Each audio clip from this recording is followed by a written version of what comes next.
اب ایک عمل ہے جو گھریلو جھگڑوں، گھروں سے نحوست کو ختم کرنے کے لیے ہے۔ اولاد، میاں بیوی، بہن بھائی، رشتے ناتے، ان میں محبت ہے، ان میں محبت ہے۔ اس وقت معاشرہ ٹوٹا ہوا ہے، اور جس کو لفظ کہتے ہیں نا کہ فیملی سسٹم بالکل ٹوٹا ہوا ہے اور معاشرہ ٹوٹا ہوا ہے۔ تو اس ٹوٹے معاشرے کو بحال کرنے کے لیے اور ٹوٹے معاشرے کو محبتوں میں لانے کے لیے یہ بہت طاقتور عمل ہے،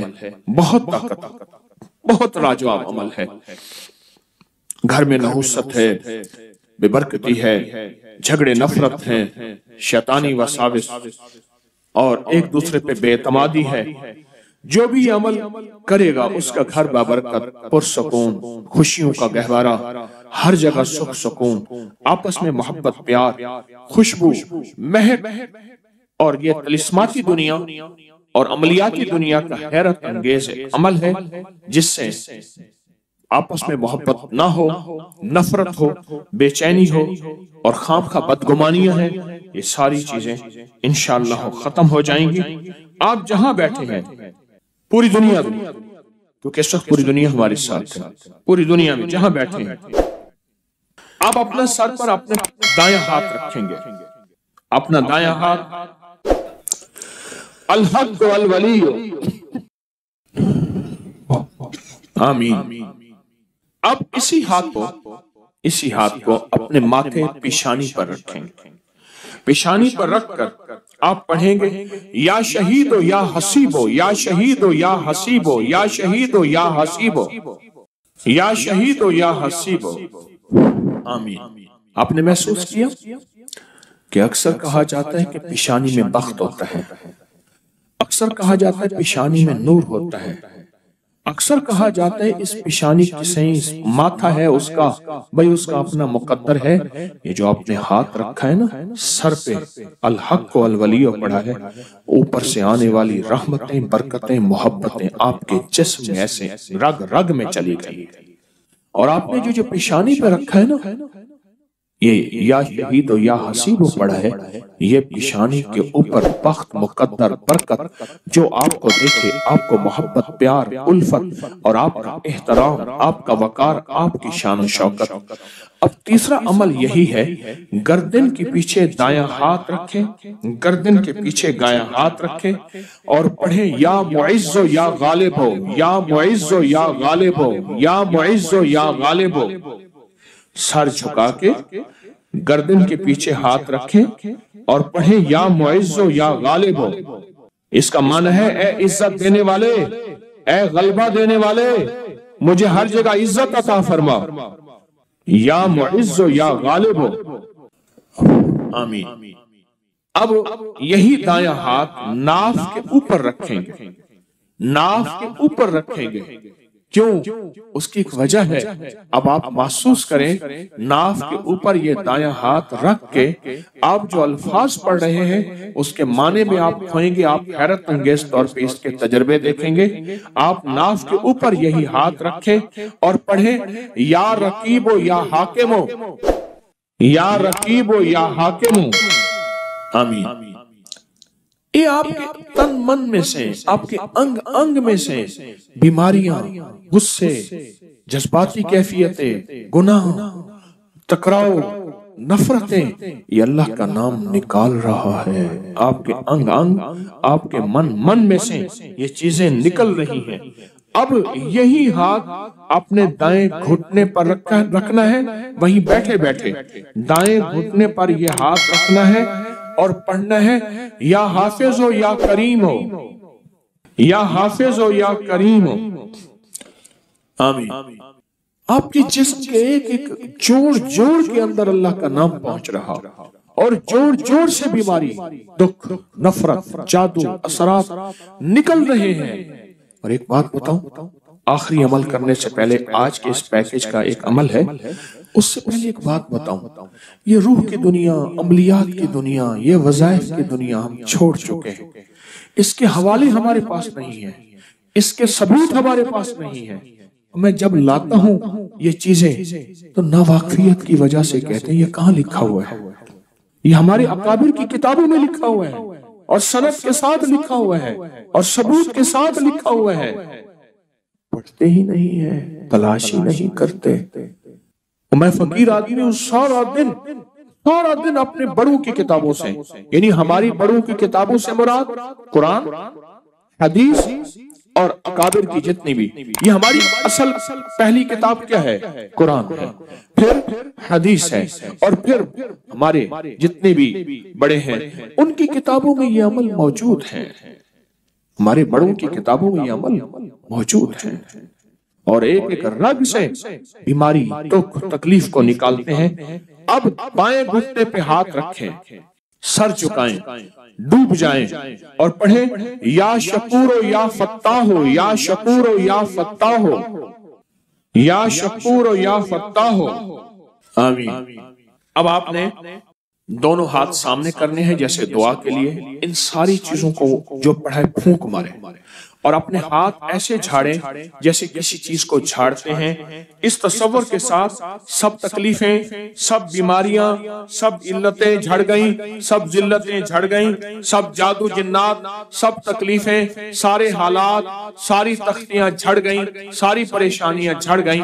آپ نے ہاتھوں کو جھاڑ لیا، الحمدللہ، اللہم لک الحمد ولک الشکر، بہت طاقتور عمل کر لیا، بہت طاقتور عمل کر لیا۔ اور جو عمل اجتماعی کیا جائے اس میں کوئی رونے والا، کوئی دھونے والا، کوئی ولی، کوئی غوث، کوئی کتب، کوئی ابدال، کوئی اللہ کا پہنچا ہوا، کوئی ہستی، اس کی قبول تو سب کا قبول۔ موت کے وقت اس کو شربت پلایا جائے گا۔ میں کہ اگر یہ لوگ رجب میں ایک روزہ بھی رکھ لیتے کہ قیامت ہوگی تو پکار مچے گی، رجب کے ماننے والے کہاں ہیں؟ اور آقا نے فرمایا جنت میں ایک محل ہے، اس میں سوائے رجب میں روزہ رکھنے والے کے کوئی داخل نہیں ہوگا۔ اور آپ نے فرمایا جنت میں ایک نہر ہے، اس نہر کا نام رجب ہے، اس کا پانی دودھ سے زیادہ سفید ہے اور برف سے زیادہ ٹھنڈا ہے اور شہد سے زیادہ میٹھا ہے، اور جو رجب میں چاہے ایک روزہ بھی رکھ لے اللہ اس نہر کا پانی اسے پلائے گا۔ یہ غصے کو ٹھنڈا کرنے والی چیزیں بتا رہا ہوں۔ ابو دردہ رضی اللہ تعالیٰ عنہ نبی کریم صلی اللہ تعالیٰ علیہ وسلم کا ارشاد، جو رجب میں ایک روزہ رکھے اور اس نے اپنی تمام عمر روزے رکھے، چاہے تمام عمر روزے رکھے اور شب بیداری کرے، اللہ کی عبادت گزاری، اگر اس نے رجب میں ایک روزہ رکھ لیا آسمان سے ندا کی جاتی ہے، اے اللہ کے ولی، امت عظمیٰ کی خوشخبری سن، موت کے وقت اس کو شربت پلایا جائے گا، جنت کا شربت پلایا جائے گا، وہ سیراب مرے گا، قبر میں سیراب حاصل ہوگا اور اس سے سیراب نکلے گا، قبر کی پیاس سختی سے بچ جائے گا، موت کی پیاس اور سختی سے بچ جائے گا۔ اور یہ فرمایا یہ کرامت صرف آقا کی امت کو ملی ہے۔ حضرت صوبان فرماتے ہیں ایک دفعہ آقا چند قبروں پر سے گزرے، رو دیے۔ صوبان نے پوچھا تو آپ نے فرمایا میں نے اللہ سے دعا کی کہ ان کے عذاب میں تخفیف ہو جائے، اور صوبان اگر یہ لوگ رجب کا ایک روزہ بھی رکھ لیتے اور ایک رات عبادت کر لیتے ان پر کبھی عذاب نہ ہوتا۔ اور ایک رات سے مراد صرف رات نہیں ہے، ساری رات یہ ابھی عبادت کر رہے ہیں، ہاں یہ نہیں ہے ساری رات، شام ڈھلتے ہی مغرب کے بعد رات ہو جاتی ہے رات کا کچھ حصہ، ابھی آج جیسے شب جمعہ میں ہے، رجب میں آج عبادت کر رہے ہیں، آپ کو خوش قسمتی مبارک، عبادت کر رہے ہیں، ابھی مغرب پڑھی، ابھی ہم ذکر کریں گے، عبادت کریں گے، اللہ کا ذکر کریں گے، پھر عشاء پڑھیں گے، دعا مانگیں گے، یہی تو عبادت ہے۔ میں کہ اگر یہ لوگ رجب میں ایک روزہ بھی رکھ لیتے اور عبادت کر لیتے کسی رات کی، ایک رات کی،